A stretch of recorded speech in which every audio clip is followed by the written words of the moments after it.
అలసిన వానికి ఊరడించు మాటలు. సహోదరుడు భక్తి సింగ్ గారి యొక్క పరిచయం నుండి సేకరించిన అనుదిన ధ్యానములు. అక్టోబర్ 8. యథార్థవంతుల గుడారము వర్ధిల్లును. సామెతలు 14:11. ఒనేసిము ఫిలెమోను యొక్క ఇంటిలో ఒక బానిస. ఒకసారి అతడు ఎంతో శోధించబడి తన యజమానుని ఇంటిలో దొంగిలించి రోముకు పారిపోయాను. అచ్చట అతడు డబ్బంతయు ఖర్చు చేసి ఏమీ లేనివాడయ్యను. ఈ పరిస్థితిలో అతడు సహాయం నిమిత్తమై అపోస్తలుడైన పౌలు యుద్ధకు వెళ్ళి ఉండవచ్చు. ఒకప్పుడు అతడు దొంగ, మోసగాడు అయినను పౌలు అతనిని స్వీకరించి అతనికి సువార్తను అందించగా అద్భుతముగా అతడు రక్షణ పొందెను. అతడు కూడా పౌలుకు ఎంతో ప్రియమైనవాడు, సహాయకుడు మరియు దేవుని సేవకుడుగా అయ్యను. పౌలు తిరిగి అతనిని ఫిలెమోను యొద్దకు 2 కారణములతో పంపెను. 1, తన యజమానుని యొద్ద క్షమాపణ అడుగుటకు. 2, దానిని వివరించుటకు పౌలు దగ్గర నుండి ఉత్తరము తెచ్చుటకు పంపబడాను. ఆ సమయంలో పౌలు ఎఫెసీయులకు, కొలస్సీలకు పత్రికలు రాయిచుండెను. ఈ 2 పత్రికల్లోని అధిక భాగము సంఘం యొక్క మరుగైన గొప్ప సత్యములను బోధించును. ఒనేసిము వృద్ధుడైన పౌలు యొక్క బట్టలు ఉతుకుచు ఇంటిలోని ఇతర పనులను చేయుచు అతనిని చూచుకొనుచుండవచ్చు. అదే సమయంలో ఇతరులతో పౌలు యొక్క సంభాషణను వినుచు నేర్చుకొనుచుండెను. కావున అతడు సంఘము యొక్క పూర్తి అర్థమును నేర్చుకొనెను. ఇప్పుడు అతడు తన యజమానుని ఇంటికి ఒక బైబిలు బోధకుడుగా తిరిగి వెళ్ళెను.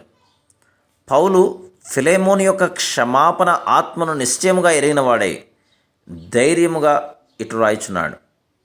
అతడిక మీదట దాసుడుగా ఉండక దాసుని కంటే ఎక్కువ వాడుగాను, నీవు నన్ను నీతో పాలివానిగా ఎంచినలా నన్ను చేర్చుకున్నట్టు అతని చేర్చుకునుము.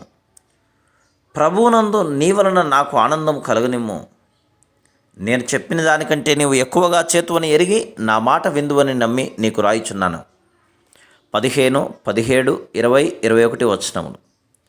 అందుచేతనే ఫిలెమోను యొక్క గృహం సమానత్వము గల గృహం, ఏకత్వము గల గృహం, సేవాగృహము, సహవాస గృహం మరియు క్షమాపణ గృహముగా అయింది. ఆ గృహమునందు దేవుని వాక్యం గణపరచబడెను మరియు ప్రథమ స్థానం ఇవ్వబడెను. అచ్చట అనేకులు ఆదరించబడిరి, తాజాపరచబడిరి. అది కేవలం తాజాపరచు గృహం మాత్రమే కాదు కానీ ఆ గృహమునందు విధేయత కలదు. అచ్చట ప్రభువైన యేసుక్రీస్తుకు ప్రథమ స్థానము ఇవ్వబడెను. అచ్చట అనుదినము దేవుని స్వరం వినబడుచుండెను మరియు దేవుని చిత్తము సంపూర్ణముగా నెరవేర్చబడుచుండెను. పౌలు సంతోషముగా నేను చెప్పిన దానికంటే నీవు ఎక్కువగా చేతువని ఎరుగుదును అని చెప్పగలిగాను. ఫిలెమోను పౌలు కోరిన దానికంటే తక్కువగా చేయువాడు కాడు. కుటుంబముగా వారు దేవుని ప్రేమను చూపిరి, ఆయన శక్తిని బయలుపరచిరి. ఫలితముగా ఫిలెమోను ఇంటిలో అనేకులు మార్పు చెందిరి, రూపాంతరపరచబడిరి మరియు ప్రభువును ఆరాధించిరి.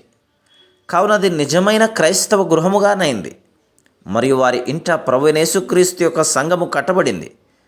ప్రేమ చూపుచు మరియు ప్రేమ సాక్ష్యము సమర్పణ ద్వారా రక్షణ కార్యము జరుగునట్టి గృహమును జీవముగల మన దేవుడు తన ప్రజలందరికీ దయచేయనట్లు మనము భారముతో ప్రార్థించుదుము.